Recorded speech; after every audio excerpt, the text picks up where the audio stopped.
देखिए, चेहरा तो बदलना चाहिए। मोदी जी को तो हटना चाहिए। वैसे मोदी जी को जो है ना, अब हटना चाहिए। अब अगर मोदी जी तीसरी बार चुनाव लड़ेंगे तो फिर इंदिरा और नेहरू के रास्ते पे ये भी चलने लगेंगे। अच्छी पार्टी है कांग्रेस पार्टी। ये दो मुद्दे छोड़ दे, ये सुधर जाएंगे। एक मुद्दा ये जो चुनावी टाइम में जो सनातन का विरोध करना और रिजल्ट के बाद ईवीएम का रोना रोने लगते हैं। हर चुनावी आप देख लो, जहां हार जाते, जैसे चुनाव हुआ तो ईवीएम का रोना स्टार्ट कर देते। कांग्रेस के नेता को भी लापरवाही हो गई।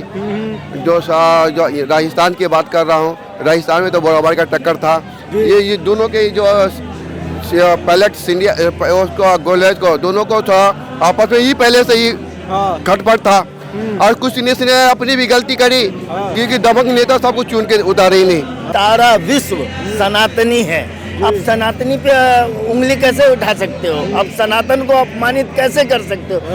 नमस्कार दोस्तों, मैं आकाश पाठक, स्वागत है हमारे यूट्यूब चैनल पर।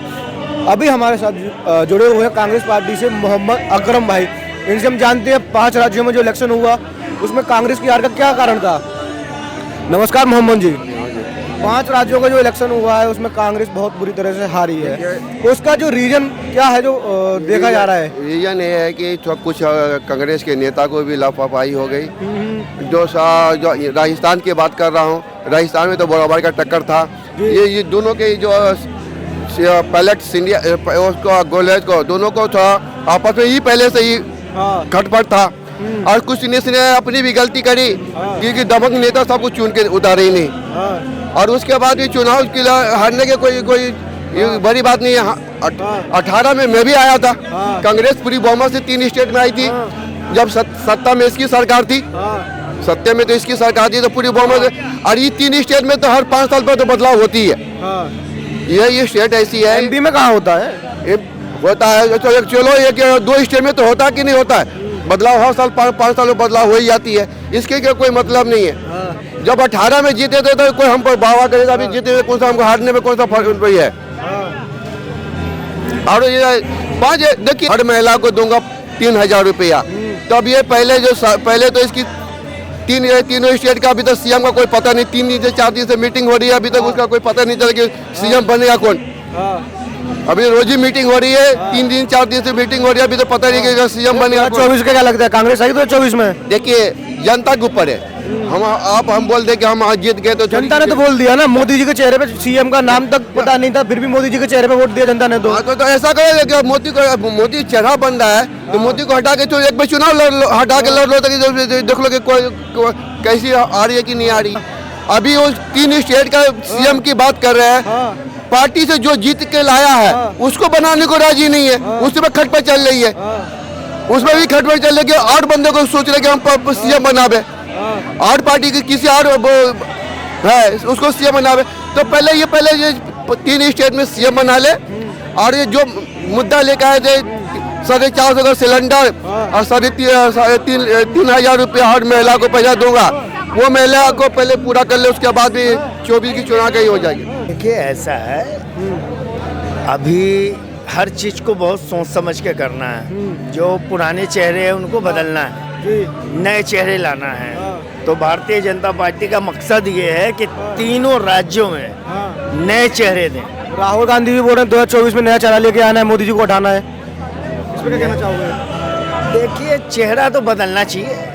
मोदी जी को तो हटना चाहिए। वैसे मोदी जी को जो है ना, अब हटना चाहिए। अब अगर मोदी जी तीसरी बार चुनाव लड़ेंगे तो फिर इंदिरा और नेहरू के रास्ते पे ये भी चलने लगेंगे। देखिए, एक छत्र राज्य जो है ना किसी का नहीं होना चाहिए। और भी बंदे हैं पार्टी में। आप देखिए कि योगी आदित्यनाथ जी हैं, नितिन गडकरी जी हैं, और भी भारतीय जनता पार्टी में अनेकों लोग हैं। नई विचार, नई सोच, नए लोगों को लेकर के आए। भाई, जो काम आपके अधूरे रह गए हो सकता है वो पूरे कर दे। जो कुछ गलतियां आप में रही हो सकता है उनसे पूरा हो जाए। तो पार्टी एक दल होता है, दल में सभी को मौका मिलना चाहिए प्रधानमंत्री पद के लिए।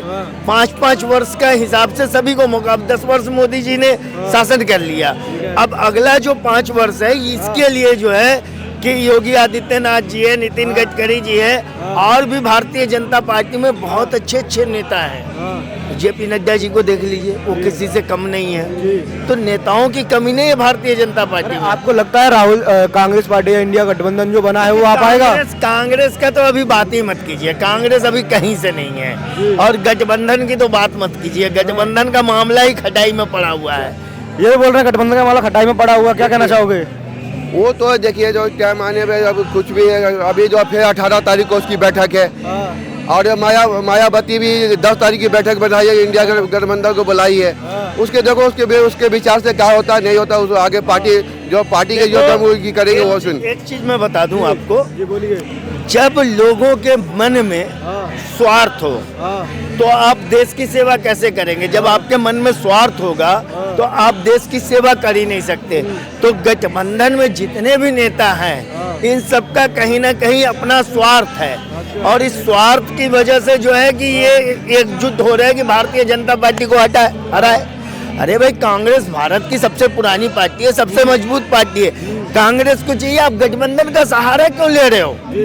आप जो है कि अपने पार्टी को मजबूत कीजिए, अपने कार्यकर्ताओं को मजबूत कीजिए, आप अपने घमंड अहंकार को खत्म कीजिए, छोटे छोटे लोगों से आप मिलिए। लेकिन आपने हमेशा जो है कि निगेटिव समाज के अंदर रखा तो आपको उसका परिणाम भुगतना पड़ा। आप जो है कि मात खाते जा रहे हैं, हारते जा रहे हैं, हर जगह से आपको जो है कि आप पे उंगली, देश की जनता के साथ जो है कि वो उंगली उठाती है किसी अपने अपमानजनक शब्दों पे, तो एक तरीके से नेगेटिव मैसेज समाज में जाता है ना, तो उसका असर क्या होगा? उसका असर पार्टी को झेलना पड़ेगा। तो आपको पॉजिटिव लेके चलना चाहिए। भारतीय जनता पार्टी, आरएसएस और विश्व हिंदू महासभा, ये सब तो इसी भारत के है ना, अपने ही लोग है ना। आप अपने पे ही उंगली उठाएंगे, आप अपने के बारे में ही अपशब्द बोलेंगे तो फिर आपका देश में वोट कहाँ से मिलेगा, कौन देगा? ये बताइए। आपको अपनों को जोड़ना है, ये सब आपके अपने हैं। देश के अंदर आपको इस चीज का ध्यान रखना पड़ेगा।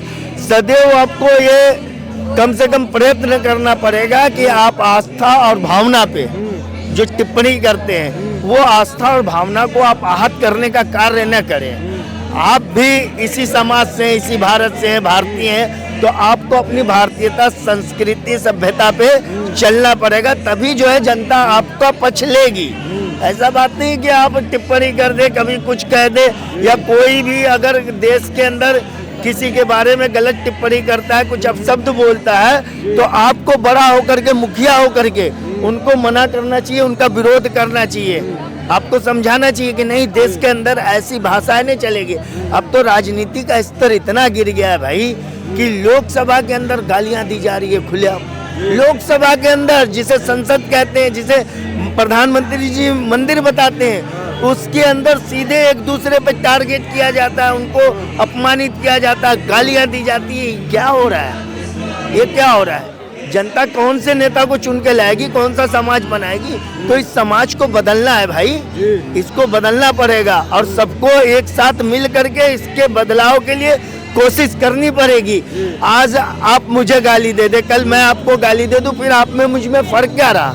कहीं से न कहीं से आपको अपना बड़प्पन दिखाना पड़ेगा ना, आपको झुकना पड़ेगा ना, आपको उस चीज को जो है कि रोकना पड़ेगा कि असभ्यता। चलिए, मेरा एक लास्ट क्वेश्चन हो, 2024 में कांग्रेस आएगा या नहीं आएगा? देखिए, अभी कांग्रेस का आना नामुमकिन है, अभी आना नामुमकिन है। इसकी तो आप कांग्रेस वाले की अभी चिंता मत कीजिए, अभी भारतीय जनता पार्टी की आप चिंता कीजिए कि भारतीय जनता पार्टी जो है अपने नेतृत्व में बदलाव लेकर के 2024 के लोकसभा में आए। लाइन में बहुत लोग लगे, सभी को मौका मिलना चाहिए कि वो प्रधानमंत्री बने। बस दिक्कत ये है जो इन लोगों कांग्रेस, जो विपक्षी पार्टी है कांग्रेस पार्टी, ये दो मुद्दे छोड़ दे, ये सुधर जाएंगे। एक मुद्दा ये जो चुनावी टाइम में जो सनातन का विरोध करना और रिजल्ट के बाद ईवीएम का रोना रोने लगते हैं। हर चुनावी आप देख लो, जहां हार जाते, जैसे चुनाव हुआ तो ईवीएम का रोना स्टार्ट कर देते। तो दिक्कत ये है, एक विद्यार्थी था, खान चाचा आप भी सुन लीजिए, एक विद्यार्थी था, उसे केवल एक लेख याद था गाय पे, उसके अलावा दूसरा लेख याद ही नहीं था। एक बार हो क्या गया उसके साथ दिक्कत दिक्कत ये हो गया जो एग्जाम में पूछ दिया ताजमहल पे लेख लिखने के लिए, अब दिक्कत हो गया भाई साहब, अब लिखेंगे कैसे? तो मुझे तो याद है गए पे तो लिखना शुरू कर दिया। ताजमहल आगरा में स्थित है, ताजमहल के पीछे एक झोपड़ी है, झोपड़ी में एक गाय रहती है, गाय चार पाए जानवर होती है, गाय दूध देती है, फिर शुरू हो गया। तो वही चीज हो गया जो इन लोगों के हर रिजल्ट के बाद पुनः उसके बाद ईवीएम पे रोना स्टार्ट कर देते हैं उसी विद्यार्थी की तरह। ये दिक्कत है इन लोगों की। विपक्ष के जितने भी नेता हैं, विपक्ष ही नहीं, मैं तो कहता हूँ कि सारा विश्व सनातनी है। आप सनातनी पे उंगली कैसे उठा सकते हो? आप सनातन को अपमानित कैसे कर सकते हो? पूरा विश्व सनातनी है, पूरा विश्व की मैं बात करता हूँ, पूरा विश्व सनातनी है। भारत ही नहीं तो भारत के ये जो नेता जो सनातन पे उंगली उठाते हैं, इनको समझना चाहिए कि स्वयं सनातनी है और सनातन पे उंगली उठा रहे तो फिर उनका मान सम्मान समाज में क्या रहेगा? यही तो मान सम्मान इन लोगों ने खो दिया। अब इन्हें अपने मान सम्मान को अर्जित करने के लिए काफ़ी मेहनत करनी पड़ेगी। राहुल गांधी से यही मेरा निवेदन है कि आप जो है कि भारतीय संस्कृति या सभ्यता को अपनाएं और इस पर चले। आपकी जीत अवश्य होगी, आज नहीं कल जरूर होगी। बहुत बढ़िया, बहुत